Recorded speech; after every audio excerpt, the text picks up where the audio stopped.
Hello hunters and welcome to another solo leveling Arise video, in which we'll talk about the new contents on the latest patch. Apologies on the delay as I wasn't able to make it on the day of the release. Anyway, let's get started with the 116 patch new contents. Starting with our new SSR hunter, we have Esil Radiru, an SSR Fire Ranger. She is a great debuffer, damage dealer, and a consistent breaker. If you want to push content, especially on the new workshop of Brilliant Light, Esil will be a great addition to your team. If you plan to just chill and not rush things, then getting one copy of her just for the codex will be fantastic. Any way you take will be acceptable, so do what you enjoy. If you need recommendations on how to build her, I have this 60-second guide which you can check. Next is the new Fire SSR weapon for Sanjina, the Fan of Fire Demon. Although this one will be added to the game next week, which would be on the 23rd of January. This weapon looks sick and for sure we'll talk about its stats when it's officially released. Moving forward is the SSR version of Kasaka's Venom Fang.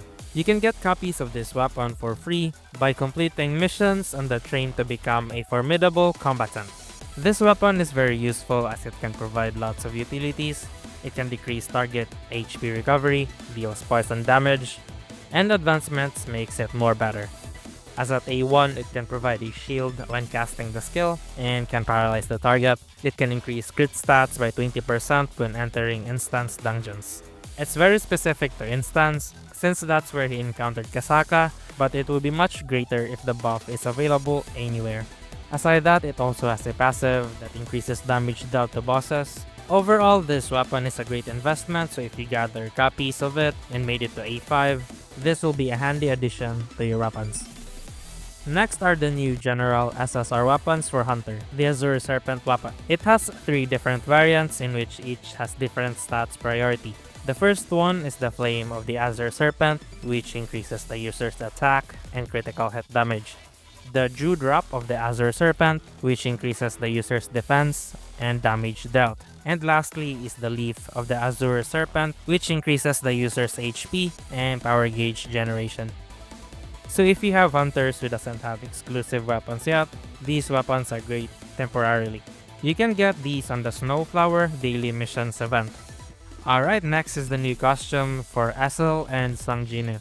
Esil's costume can be purchased on the shop, but in my opinion, her default outfit is much better than this one.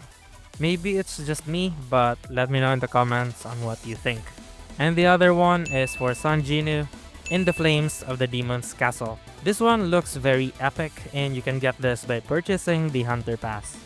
I'm considering getting this one, but we'll see if I give in. And related to the costumes, new Hunter Archive and Secret Library is also being added on this patch for Esil Radiru. And this one looks better than her for sale outfit. And again, this is just my opinion. This is my first time I felt this way, so apologies for anyone who has the opposite opinion. Alright, let's move forward to the new contents, which is the Workshop of Brilliant Light update. Daimos, the Commander of Transfiguration, is now available to be challenged. Currently, there are 2 difficulties you can tackle, easy and normal mode. Requirements to unlock is reaching tier 31, and before you can unlock normal mode, you'll need to clear the easy mode. Daimos is weak to fire and light, so if you have existing light team, that should work fine on easy mode. Not so sure about the normal one. Anyway, we'll do another video guide on how to clear the new WOBL, so stay tuned. Moving forward is the new core items that are added to the game.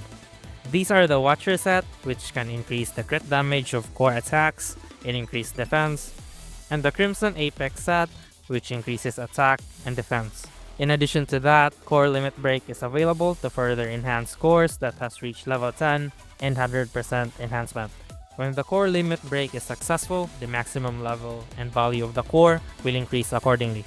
Well, as of recording, I ran out of materials to 100% the core, so just imagine that it's similar to limit breaking a weapon. It further increases the available max level and increases the stats. And that's just how Core Limit Break works.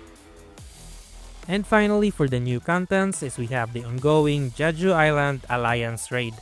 To sum it up, this is a co-op event in which everyone will help each other to successfully clear the raid.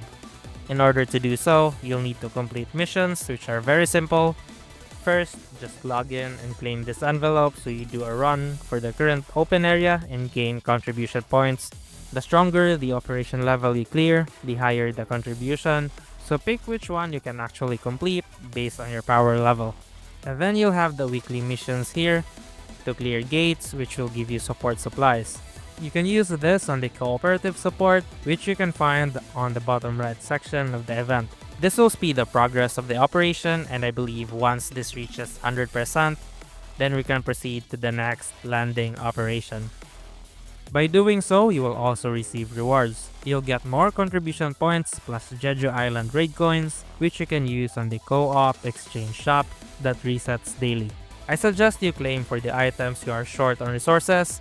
For me, I'm always short for the advanced mana crystals, so that's what I'll aim. You can also go for the rune fragments and powder of blessings, so you can fuse it to gain more blessings or skill runes.